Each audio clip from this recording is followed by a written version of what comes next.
Hello everyone, today I will show you how to add yellow color strike through on your PDF file using Foxit PDF Editor. Click on this comment option, this menu bar, and here you will find this strike through icon. Click here and active and see this. And this right sidebar, here you will find this left arrow icon. Click here and this properties dialog box now open. Now drag your mouse cursor and select your text you want to cross out and see this default red color showing here.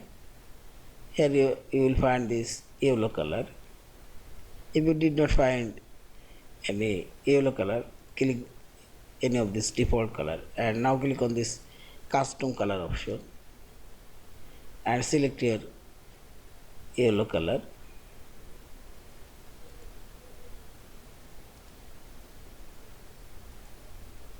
and select OK and this text of yellow color. Also you can see the yellow color opacity